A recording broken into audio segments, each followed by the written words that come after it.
modern Vietnam.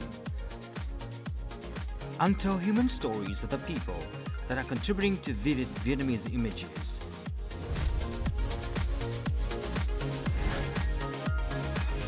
From design to business, to cuisine, to architecture, and to film.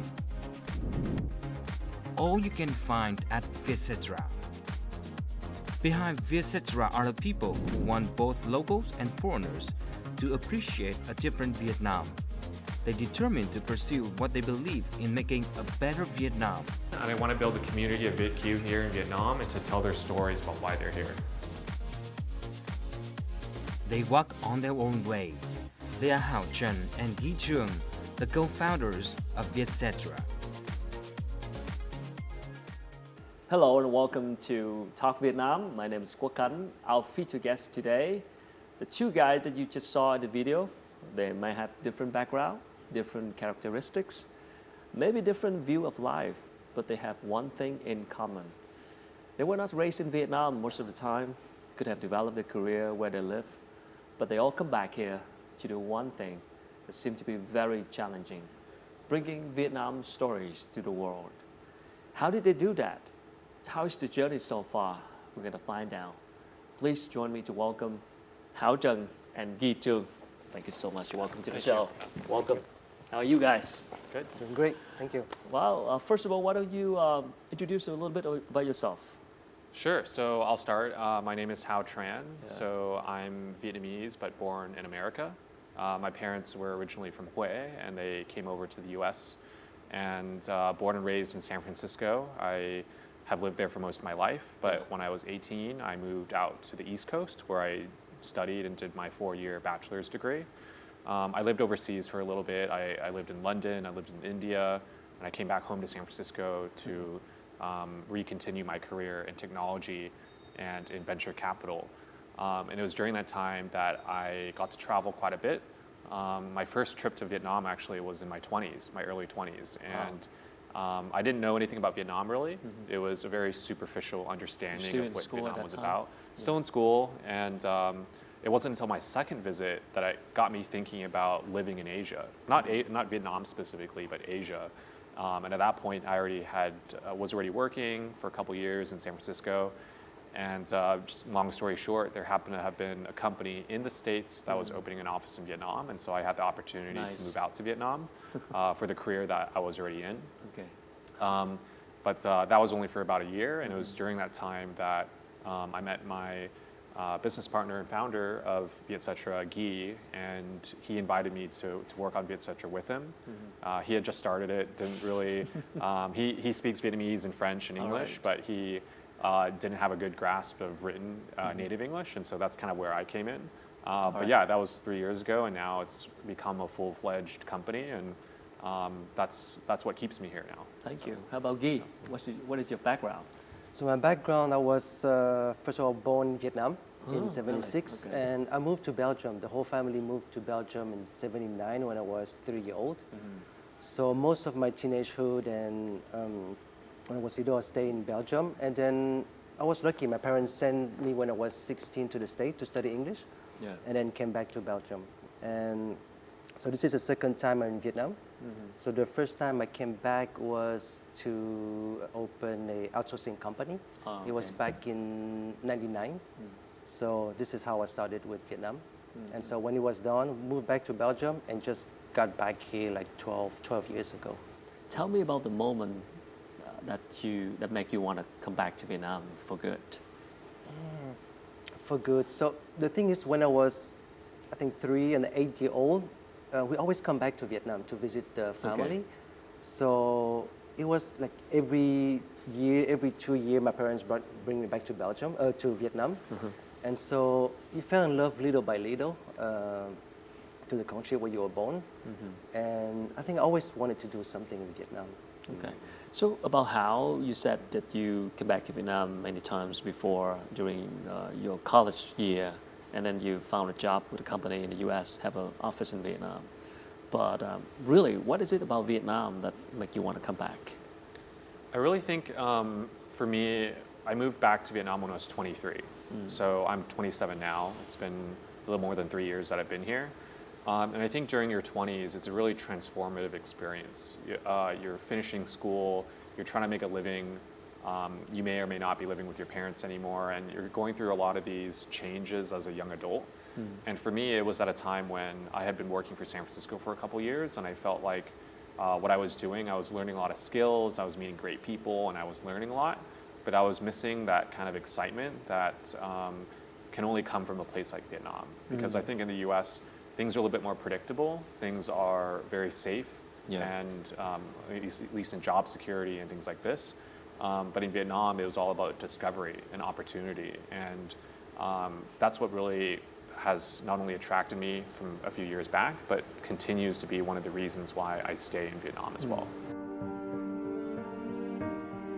Growing up in the States, Hao Trinh always felt disconnected to his homeland, Vietnam. To avoid discrimination as an Asian, he would hide everything related to his origin, even the meal prepared by his parent. When I was 8, 9 years old, my dad would always pack me a banh mi sandwich. He's a real chef, he's really good. He used to own a chain of restaurants in the Bay Area, in San Francisco. The school that I grew up in was very Caucasian, so I'd always have my banh mi sandwich, but I would never eat it because I was always afraid to take it out during cafeteria during lunchtime because all my other friends were eating more Western sandwiches or eating pizza or eating a burger, and then I'm there eating my banh mi, and people always ask questions about it, right? And at the time when I was young, I never wanted attention because I always got negative attention for being Vietnamese. People made fun of my name, they didn't understand what Vietnamese culture was, and I didn't either. And so I just remember for 2 straight years, I never ate my lunch. I either gave it away or threw away my banh mi.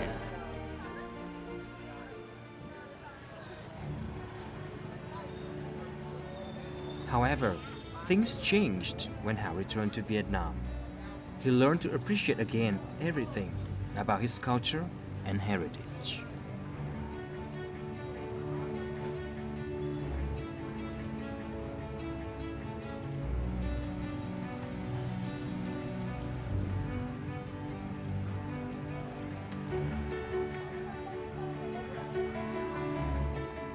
You threw away the Vietnamese bread or bánh mì that your father had prepared for you for lunch for 2 consecutive years. What was the reason for that? When I was like 12 years old, my parents had moved to a suburb of San Francisco that was very Caucasian. I remember we just got this like huge cookie cutter home among this big neighborhood, and there's a lot of American people and not a lot of other Asian, let alone Vietnamese. And I just remember I was at a time when my name too is Hao. It's not an English name. I was doing everything I can as a 10-year-old to integrate as quickly as possible into the culture that I was in. And my dad, who is an amateur chef, he did it in his part-time. He loved making lunches for me, and he took so much care and patience and time for it. But growing up, I was so ashamed to eat Vietnamese food that I wanted to blend it in with my friends. They would always ask, "Oh, what is this? What is that?" And I felt like embarrassed to share about it. And that was the level of my experience with Vietnam and my familiarity with Vietnam. And so I guess that's why I turned out very skinny when I was a kid. I was always malnourished, I guess. I don't know. And my parents would always ask me over dinner, it's like, "Why are you eating so fast?" And that's because I never had lunch for a couple years. Right? Yeah, it's very different. I mean, I'm very happy to not only eat Vietnamese food, obviously, but to introduce Vietnam to a global audience, which is what our company is all about. Sugi, did you grow up as a European? European, so the thing, I guess European love Vietnamese food. Okay. So I didn't have that right. problem at school. So as I love it, I always share my food with them. So no, I didn't experience Before that. you come back to Vietnam, how Vietnamese are you? So the thing is, we speak Vietnamese at home. Okay. And one thing, the family own restaurants in Belgium. So we always have Vietnamese food, and we do speak Vietnamese at home. So for the first time when you come back here to work in Vietnam, what are some of the, let's say, the life adaptation lesson for you at that time? Something that you found really different from what you expected before?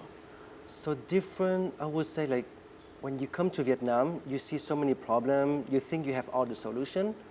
And being Viet Kieu, you think you know what things need to be fixed, but at the end you just find out that you know nothing about Vietnam. So it took me, I think, 2 years just to understand that I have to learn a lot about Vietnam and not just bring what I know from Belgium back to Vietnam. So it did take me a couple of years just to understand I have to change myself and learn how things are done here in Vietnam. Yeah. So about how was your process of getting adapted to the life here back then? I feel like I had a similar experience to Guy. And I was lucky though because I had great mentorship upon arriving in Vietnam, and that's maybe what a lot of AQs don't have. They kind of come here for the opportunity or for the discovery, but they're here meeting people. And for me, I was meeting a lot of people too, but I came here with a really great base of people that I could trust and to kind of work with, and Guy was one of those people among others. And so I think my learning curve, I mean, I definitely made a lot of mistakes the first couple of years that I was here, not just personally but also professionally, but I think the whole experience has been extremely rewarding. And again, like I always tell a lot of people that are considering moving to Vietnam to find some mentors, find some people that even before you move here, like see what the lay of the land is really like and how you can not only contribute but adapt as well. That's a big thing. Let's talk about Vietcetera. You started first, he joins later, 2 months later. What is Vietcetera in a brief explanation, and where's the idea coming from?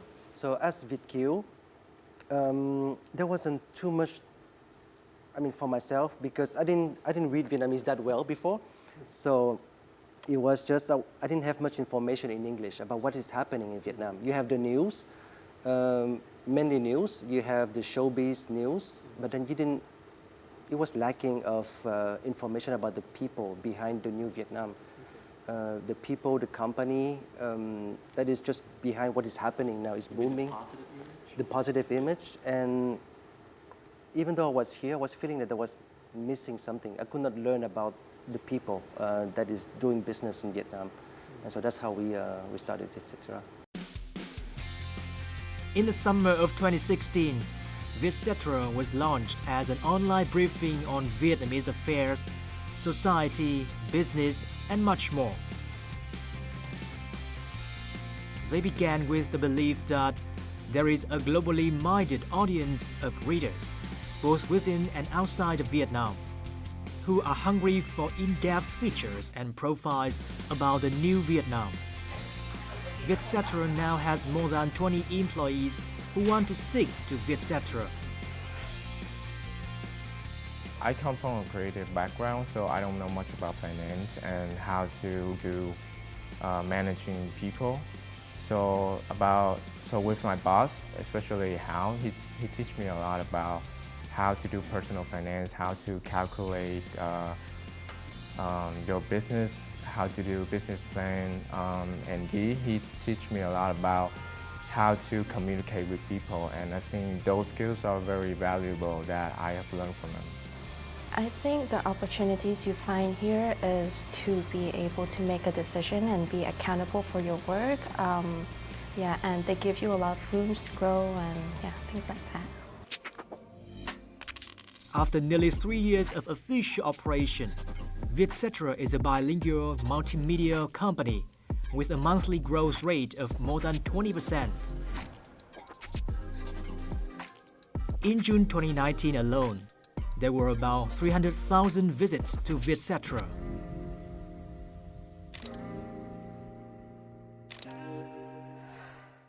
How is Vietcetera is growing right now? So it's growing pretty good. I mean, we still cover a lot of stories, but now we're focusing a lot more on the Vietnamese audience. So we started to tell the news about Vietnam to the world, but now we also want to tell what's happening to the world, to the Vietnamese audience. How do you define Vietnam image in, let's say, in foreign's eyes? I would say like Vietnam is just fast. Everything is moving quickly here. There's so much opportunities here in Vietnam, and I think it's a great place to be right now. And by saying bringing Vietnam's stories to the world, what do you mean by that? So yeah, going off what Guy was mentioning, when I moved here, and around the same time before Vietcetera existed, Vietnam was very much seen to the global audience, that it was all about street food, backpacker travel, like Vietnam history, like the war kind of stuff. And while all that's very true and very relevant to Vietnam today, there's so much more to Vietnam. And kind of what Guy was saying, it's fast, there's opportunities here.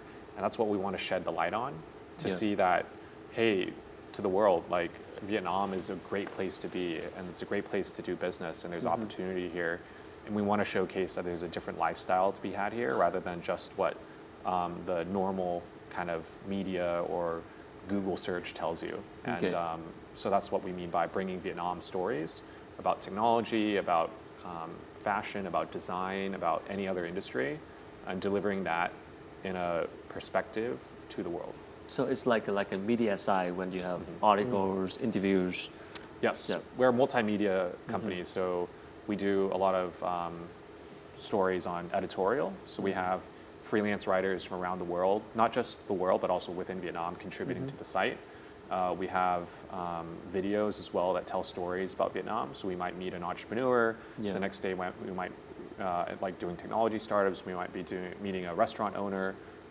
We kind of want to capture the whole picture of what's going on here. So the topic is very not just focusing on business. Yeah, the main like theme that kind of sticks everything together is that everyone's trying to make a better Vietnam together.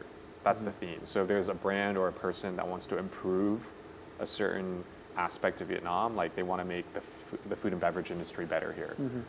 They want to increase the quality of content here. They want to like keep growing Vietnam and getting it in a better light amongst the world audience. That's what we want to cover. So we're not so much just about food, not just about technology startups, not just about business. It's cutting a whole range of things and making sure that we present it in that theme of creating a better Vietnam together. What seemed to be the biggest challenging thing about this business model, the media side, multimedia side?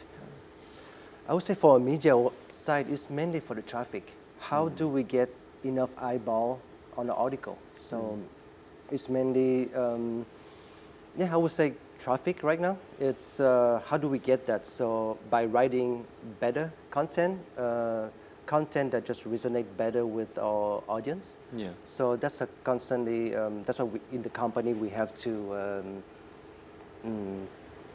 check every day just to see like how do we write a content, how do we do better content, how do we share better content. How is the traffic right now comparing to like 3 years ago when you guys just started? Oh, I think like every year we double to triple our that's good. views. Yeah, That's good. So it's very encouraging. So every time it's just spiking right now. How do you find news stories?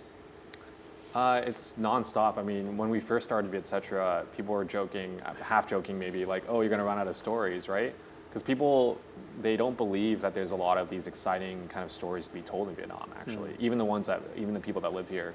And we're very happy to say that we're proving those people wrong. Like we have a nonstop flow of stories coming in.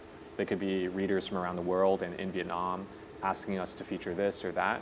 It could be people coming to us here in Saigon, which is where we're based, encouraging us to meet this or that person. And of course, we're always making our own stories. Like how do we, from what we've learned and from the people that we met here in Vietnam and the world, what other kind of stories can we share from our experiences as well? So I think finding those stories, they come pretty organically. We don't really have to ask so much anymore, but that's only because it's come in time. We've built this company together for 3 years now, really only 2 years full time actually. Yeah. And it's like a snowball effect. The more that you add on, it keeps going and going and going. And so we've built that momentum now, we've built that critical mass, and the stories keep coming now. Vietcetera demonstrates their creativity in videos through editing with vivid illustrations and a modern touch. They also use impressive and youthful music to be more accessible to the public. With their enthusiasm, passion, and creativity, Vietcetera hopes to inspire readers and audiences from around the world to love Vietnam more. And about 2 years ago, I realized that I didn't really know much about news and about the news in Vietnam. And that was something that I thought that was important, that I should know about. So I asked one of my friends if there are any Vietnamese kind of media news outlets that I could read about while I was at school, so I could kind of be up to date on what was going on in the country. And then one of the sites that my friend had recommended to me was Vietcetera. So I started reading some of the articles, and I found it really interesting because I don't really know much about kind of like business or culture or lifestyle here. So reading articles on the English side of Vietcetera like kind of helped me. Nearly 100 videos filmed, hundreds of articles written and published, tell many stories about the people who can inspire the young generations.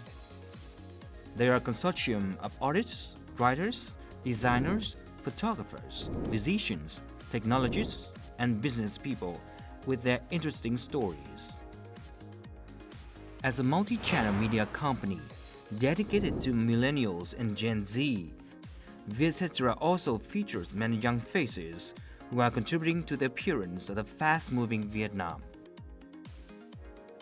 They are youngsters who dedicated to a fresh look at evolving Vietnam by sharing their stories to inspire others. Vietcetera, it's a lifestyle magazine, but it's also kind of very business-oriented. The things that I talked about on Vietcetera, I just never felt like I could have shared them on any other platform. Because like most of like the online magazines are more for entertainment. So they are more interested in like, you know, maybe just fun stories or like emotional stories, and not so much about like my professional background and whatever I have achieved with my business in Vietnam.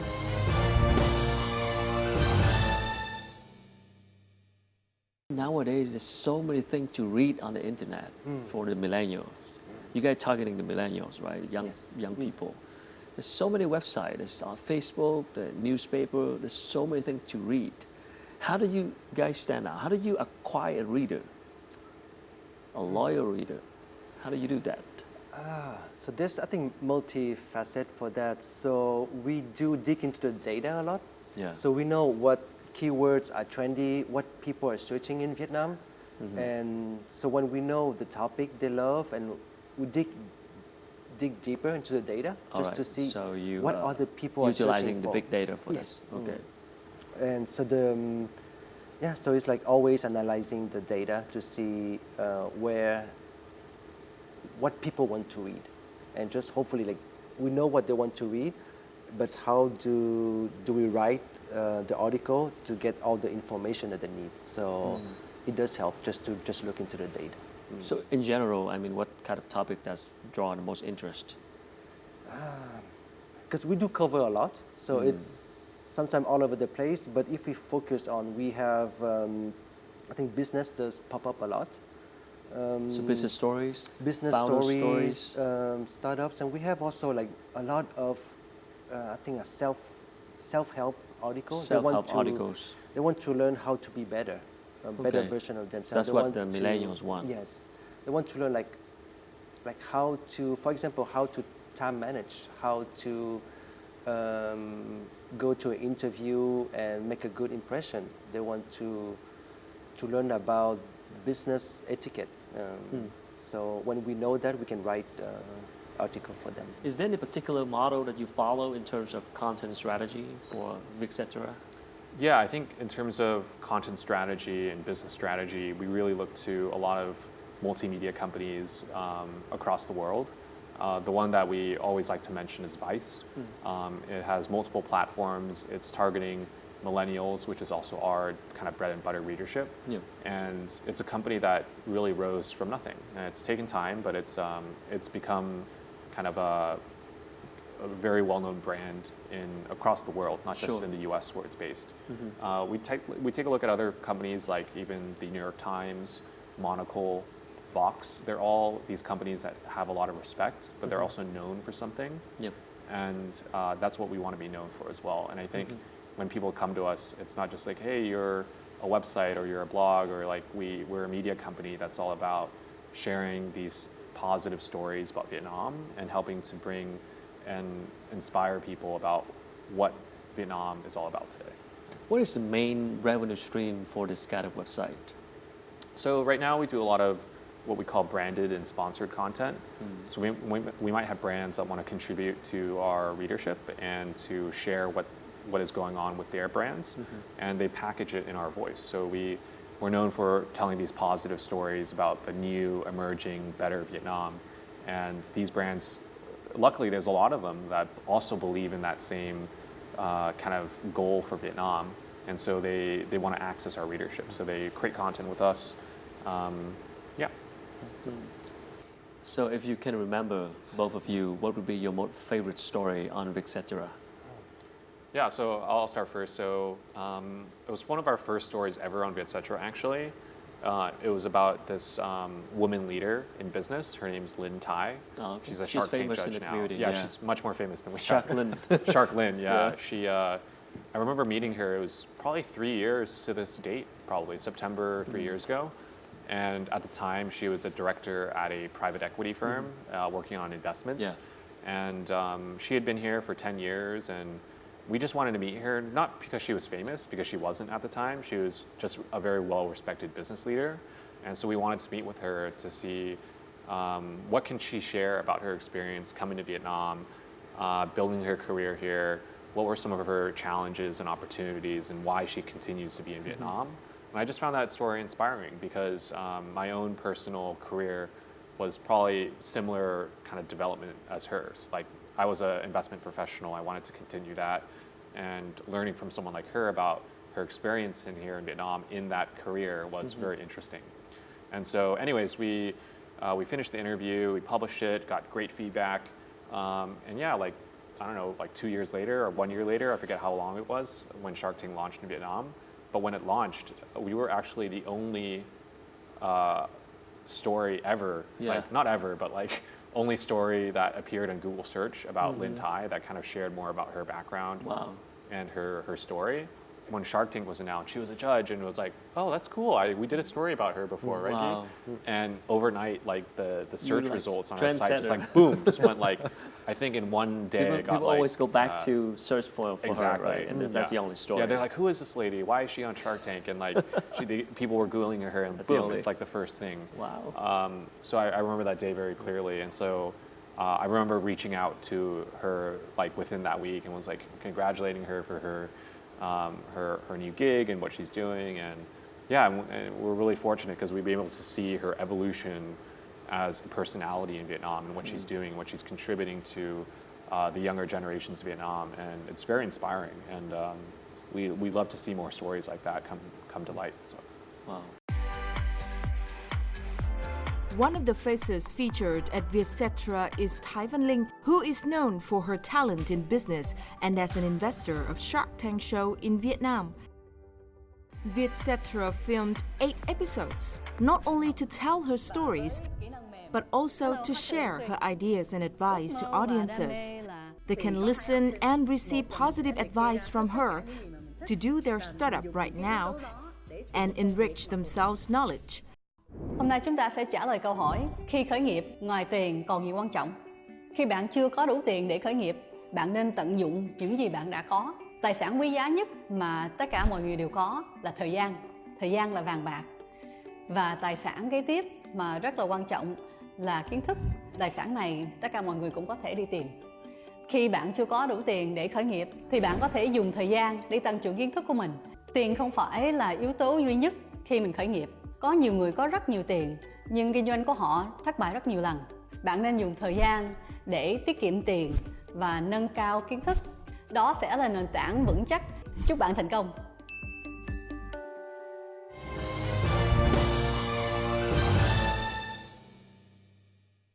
You found Lynn before she got famous. You found new people, new story. What is your formula or strategy of finding new story? I think I would say that just be out there and just connect with people. What are the source of the information? I think the source of information is the people itself also. So when we profile somebody, we always ask them, who else do you know in your background that has awesome stories to share with us? You profile somebody already famous or you profile a new one? We profile, I think, both. We profile people that we feel like have an interesting story. Yeah. Especially, we want to learn from them also. When we go profile people, we want to learn about the expertise, how they manage to do what they do in Vietnam. Yeah, because if they're already famous, it's easy. You can just go to them because they already been profiled out there. But Right. if someone new and you find them and you found interesting story, you explore the story, how do you reach out to those people? How do you find them? I think we always have a wave because people always, I think because now as we kind of a known brand, people Yeah. say, okay, you should talk to Vietcetera. Okay. Just talk to you this, get this referral. guy. Okay. So that's a good thing being there for 3 years that people would commend us to other people, and we always have a constant flux of people to profile. So after 3 years, what do you think about the result of bringing Vietnamese image to the world? I think we're quite happy. I mean, I think we did somehow impact how how people see Vietnam.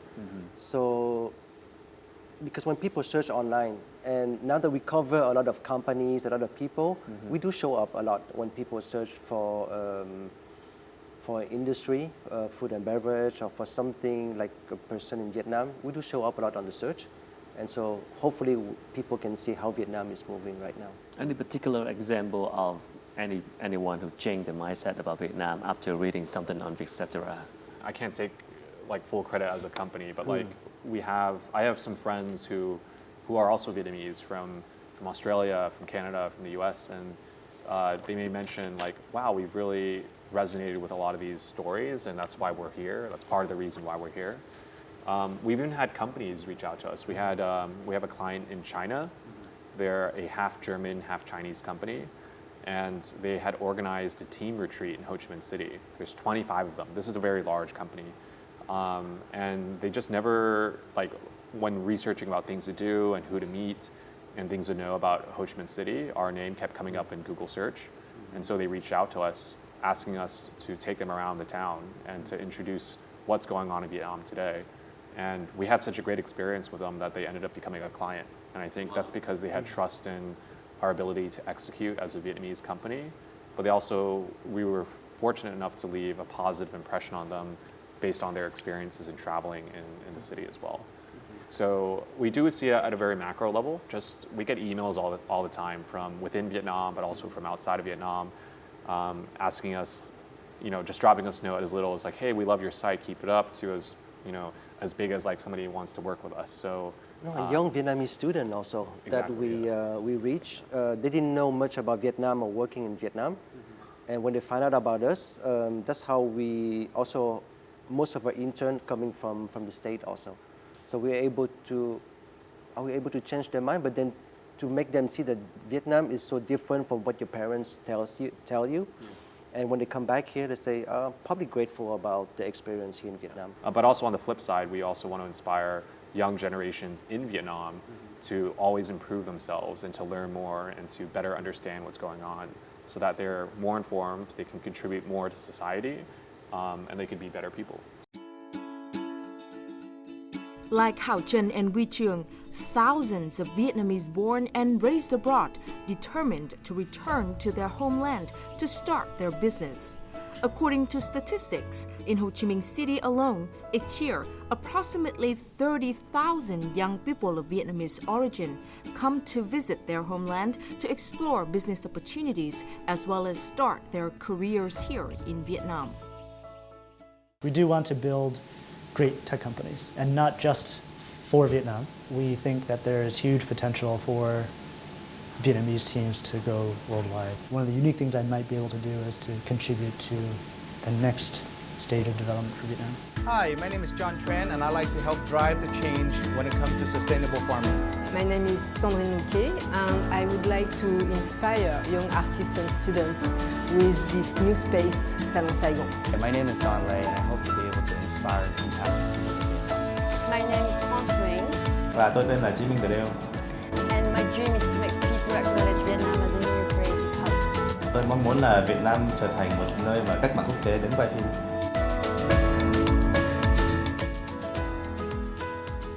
How do you see the wave of overseas Vietnamese coming back here, like you guys, and start a business in Vietnam? I would actually say that there are more Vietnamese starting businesses in Vietnam. especially amongst the kind of community that we're trying to curate, this whole creating a better Vietnam and positive Vietnam, and that's a great sign. You know, it's not just overseas Vietnamese like myself or Guy coming back to Vietnam and contributing to society, but it's also the Vietnamese. And it's just a matter of time when more and more kind of continue contributing. As for VietQs, we're seeing more move over to Vietnam, but also it's becoming more challenging only because the economy is doing so well, and so everything's becoming more expensive and it's more competitive. And so I think, I'm very grateful that I came here when I did, when we had the opportunity to start what we did. If we were to do it today, it would be definitely really challenging, I think.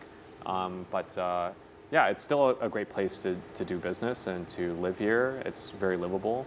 And I keep telling that to everybody, so they got to come and experience it. No, but I think for the next generation, the people who has studied in Vietnam and move abroad when they're 16, 18 to study abroad and come back, I think that's what will bring Vietnam, to make Vietnam grow also, because they know both culture. They know the Vietnamese culture, and they went abroad and learn about the American way, the European way, and they come back here. And unlike VietQ, who we just know the American or Belgian way, then we come back here and have to relearn the whole way of working in Vietnam. So what is your strategy on the content side for Vietcetera right now, and what's the plan for the next, let's say, 3 to 5 years in terms of content strategy? So it's ever evolving, but essentially the goal is to become one of the leading voices for the millennial and Gen Z audiences of Vietnam. Okay. So how do we do that? And it's always creating relevant content, high quality content, and at scale. So we can't just produce 1 or 2 pieces of interesting content a day. We need to go to 10 or 15 or 20. And so those are some of the challenges that we're building on right now at the moment at Vietcetera. And it's always just being relevant. We have to be on top of the game and knowing what young people, and just all people actually, we target young millennials, but it's also, some of this content's relevant to all age groups. How do we know what people are looking for and what will strike their interest? And we're trying to build something that will hopefully last 100 years as well. I think the most successful content companies around the world have always been companies that have built a foundation that can last. It's not just trendy, it's not just cool, it's not just hip. I think those kind of sites might die off after a while, but how do we stay relevant yet timeless? So what's now for Vietcetera? Any plan or any new project that you are working on right now? So we're still building Vietcetera, how we call it, Vietcetera 2.0, the new version. It's just revamped the whole... What does a 2.0 look like? 2.0 look like everything is data, everything will be able to analyze everything. Okay, so data is the big part of it. Big part of it. Thank you so much for sharing, and good luck with everything. Good luck. And good luck with your plant. Well, that's the story of Hảo Trần and Guy Trung, co-founders of Vietcetera, a media business and media site that you can find a lot of good story about Vietnam. And their mission is to bring Vietnam's story to the world and bring back world story to Vietnam. If you happen to know some interesting people or story, you can tell them to contact Vietcetera. That's it for Talk Vietnam today. See you next time.